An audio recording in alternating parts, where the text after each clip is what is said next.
Programang ito ay rated SPG. Striktong patnubay at gabay ng magulang ang kailangan. Maaaring may masiselang tema, lengguwahe, karahasan, sexual, horror o droga na hindi angkop sa mga... Alam mong nandito si Justin. Eric, please.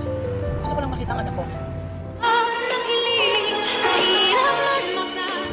Narito na nga ang ating mga karagdagan na aabangan ngayong Lunes sa abot kamay na pangarap.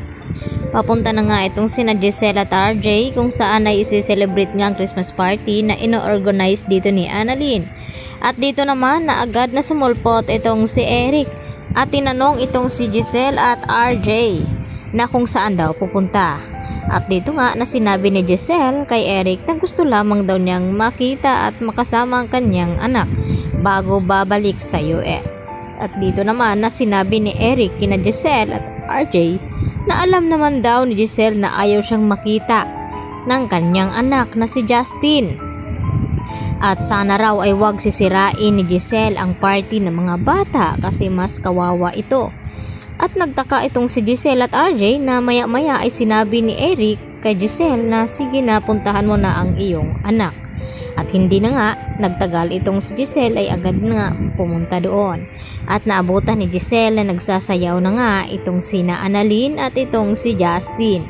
At habang nagsasayaw ang dalawa ay palihim naman itong si Giselle na kumukuha ng video dito nga sa kanyang anak na si Justin. At kahit sa malayo ay talagang tuwang-tuwa naman na tinitingnan dito ni Giselle ang kanyang anak. At maya-maya pa ay nagsidatingan na rin ang ibang mga bisita. Sa kabilang banda ay nakidalo din itong si Lynette at itong si Harry dito nga sa selebrasyon ng party ng mga bata. At nang matapos nga ang selebrasyon, dito naman na masinsina na kinausap ni Harry itong si Annalyn at ibinigay itong kanyang regalo para dito kay Annalyn. Dahil nakakalimutan daw niya noon na magbigay ng regalo. At nandun nga itong si Doc Clinton Javier at ang buong mga kaibigan ni Annalyn. Samantala, napanood naman nila Nurse Karen at Nurse Evan atong video na pinost ni Moira na masaya daw nagbabakasyon ang mga ito.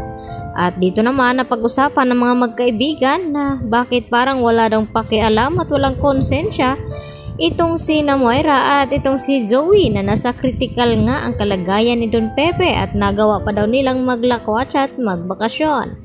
At ipinakita nga nila dito kay Annalyn ang larawan nila Zoe at Moira.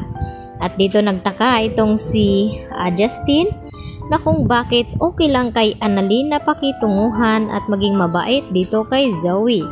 At dito na sinagot ni Annalyn ang tanong ni Justin sa kanya na pinapakitunguhan ni Annalyn itong si Zoe dahil magkapatid sila at kahit anong ang mangyari ayun pa rin kahit mataray at suplada itong si Zoe ay talagang pinapakitunguhan ni Annalyn ng mabuti itong si Zoe sa pagkakaalam na siya nga ang anak sa labas.